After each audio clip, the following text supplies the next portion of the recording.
Dear Adolf, a letter to Hitler.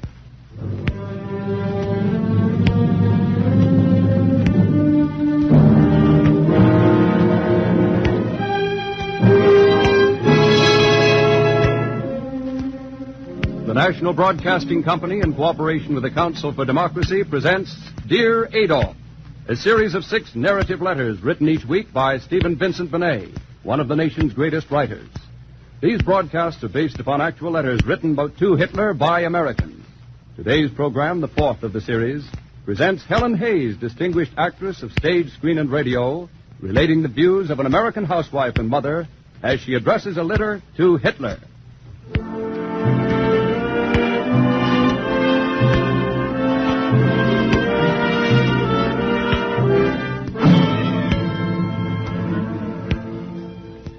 It hasn't come to us yet.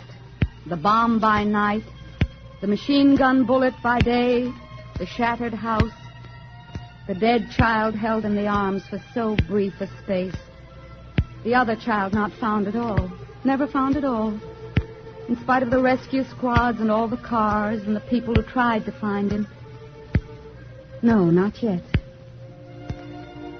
I am writing you a letter, Adolf Hitler.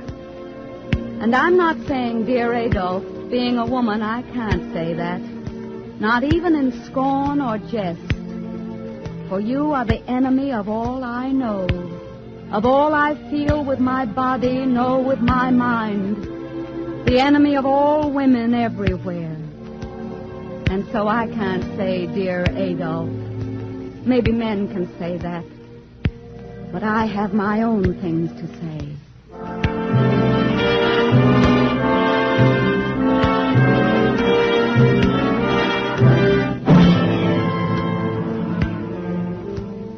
I am young and old, middle-aged, with my children grown, with my children still in my care. I live in a town, a city, a suburb, a pleasant, tree-shaded street, a bare street, hard with traffic, ugly with noise. And the bomb has not reached me yet. I go up and down on my day's small business that never begins or stops, because a family never begins or stops. It keeps on being a family every day. The leftover steak and the socks and the school report. The child with the temperature and the watch at night. The new kind of salad where Tom will say, "What's this?" But I'll give him waffles, too, so he won't mind. Yes, that's it. That's me. The millions of us all over America who tell the census clerk, occupation, housewife. And we buy the food for the nation and guard its children. We keep the house and see that Mr. gets fed.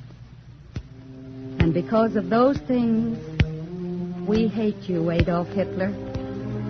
You are our enemy for life and death. I do not say it is just or right to hate.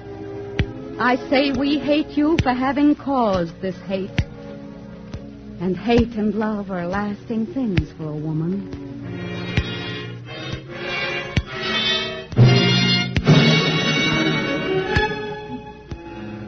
The selfish and pampered women of America, according to your book, say this to you.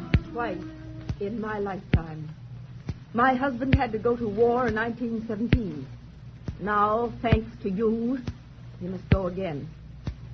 And this time, my sons, too, must go. Twice in my life, you and people like you have put all I hold dear in danger. I know the price you are making me pay. Our way of life is worth it. But if you know anything about mothers, you will know that I and all other American mothers will see to it that none of us ever pay it again.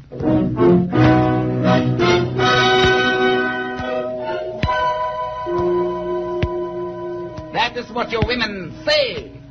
Well, that's all very fine. But what do they do? Air raid warden, post 7, on duty. All quiet tonight. All quiet tonight. But there are thousands like her. And day or night, they're on duty.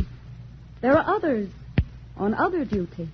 Women with children. Gee, what do you know? Mom signed be an airplane spotter. Say, when Mom's up in the tower, we'd better all run for the shelters. Yes, that's what he said at first. But I have good eyes, and after I'd been in the tower for a couple of nights, I discovered he was rather proud of me. Just a housewife, 47, in California. But she has good eyes. And here... I am now going to demonstrate the triangular bandage for serious head injuries. Please look at the board. When you pass your training and start working in the hospital, your duties will be necessary rather than glamorous. You will be expected to relieve the regular nurses of a certain amount of detail and routine work, which will in the First aid, nurse's aid. And we've all seen the cartoons and the jokes about traction splints. Because here, somehow, we can make fun of ourselves and yet keep on with the job and get it done. And then, of course, for all of us, there's this. And if we were really bummed, I'm to take care of Ellie, aren't I, Mother? Because she's pretty little. Yes, dear. And you'll be with us if you're here. Now remember about the sand in the pails. But if it's in school or anything, I'm not going to be afraid. And I'm not going to cause any unnecessary disturbance. And neither must Ellie. No, dear, but Ellie understands. And remember about lying flat, Ellie, if it comes very near.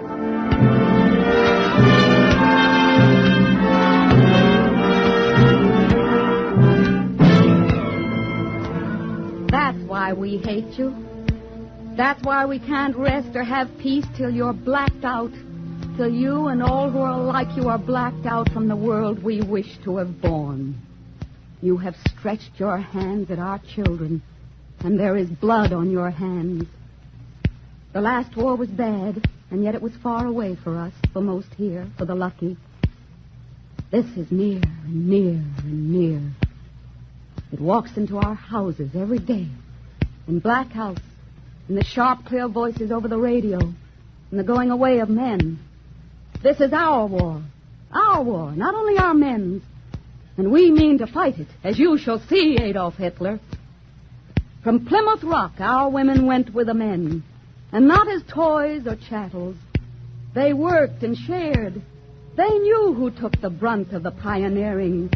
The women who bore their children on clipper ships. The women who kept the half-faced camps in the cold. And they were free women, and their strain is in us and shall go on.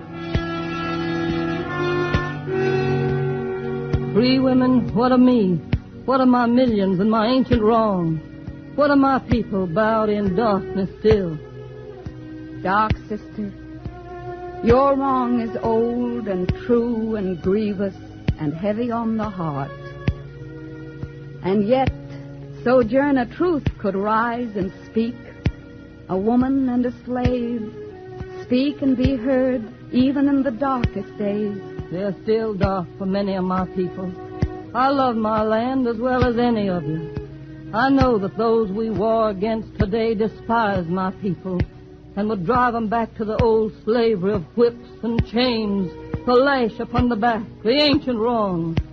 And yet even today we find no place, even in war, for much that we could do and would do for our country. That is true. And yet there is a change. It comes, how slowly, but it comes at last. It comes by inches, yet the ground is won.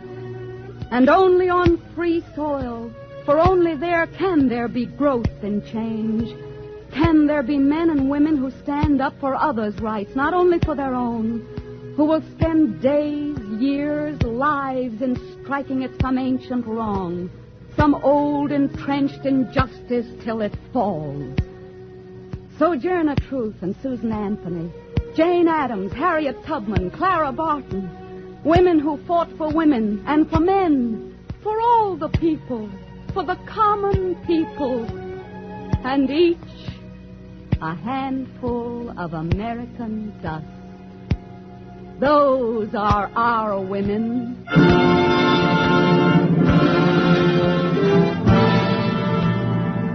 Yes, that is just the trouble with your corrupt democratic state. Your women mix into all sorts of things that are none of their business. We have put our women in their proper place. Bed, cooking, work, children, bed. They don't have to bother their heads about anything else. They are very happy. Are you so sure? We have the records. This is our kind of woman. I am bearing my child for the Führer. I am happy beyond words to bear my child for the Führer. When he grows to manhood, he'll be a soldier for the Führer. I will be his mother and see him die for the Führer. That is the highest duty, to bear children who can fight for the Führer, kill for the Führer, die for the Führer. They will not let me put my son's death notice in the papers. They say there are too many death notices in the papers. It makes a bad impression. Breathe for the Führer. My son got the Iron Cross. They have sent it back to me in a box. They have not sent back my son. Kill for the Führer. There has been another great victory, they tell me. Another great victory. But there is no bread in my house. There are no children in my house. Die for the Führer. Sieg Heil! Sieg Heil! Sieg Heil! Yes, that's it. That's what you've done. That's what you've done to the women of Germany. That's what you've done to their children. That's what you would do to ours. To the flesh of our flesh, the bodies of our bodies. Young, looking up with big eyes. That is your war. That is your kind of war. The war against the children. The war against the children of your foes with bombs and treachery and slow starvation. The war against the children of your land to make them shouting slaves of a machine. And that is why we hate you, Adolf Hitler. And ask for sacrifice and pray for courage, and will give up whatever must be given. The pleasant days, the easy luxuries, just so your hands will not destroy our children. Just so your hate will not destroy their hearts. Oh, yes, we hear the small dividing voices, the petty voices nagging in our ears, playing your game. Oh, well, my dear, of course it all sounds very nice.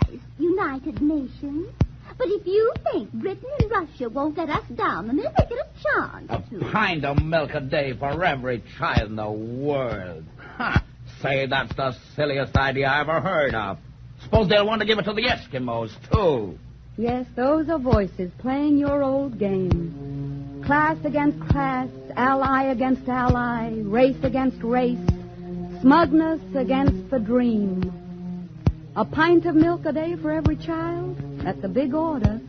But it isn't silly. It isn't silly to women. We happen to know children and know milk. We're practical about real things like those. We're practical in wanting not just peace, but peace that will mean something. We're practical in wanting a new world where every kind of child has room to grow. And this time, statesmen, premiers, diplomats, men of goodwill and men of less goodwill, our voices shall be heard at the peace table. The voices of the free women of the world, loud in your ears, persistent as the sea. No peace unless it is a peace of justice. No peace that does not set the children free. You have just heard Dear Adolf, starring Helen Hayes, the fourth of a series of 6 narrative letters written each week by Stephen Vincent Benét, presented by the National Broadcasting Company in cooperation with the Council for Democracy. This program will not be heard next Sunday due to the performance at that time of the new Shostakovich Symphony by the NBC Symphony Orchestra under the baton of Arturo Toscanini. However, be sure to listen at the same time on Sunday, July 26th, to An American Soldier's Letter to Hitler with Jeffrey Lynn as narrator. Copies of today's Dear Adolf letter relating the views of an American housewife and mother may be secured without cost by writing directly to the Council for Democracy, 11 West 42nd Street, New York City. This is the National Broadcasting Company.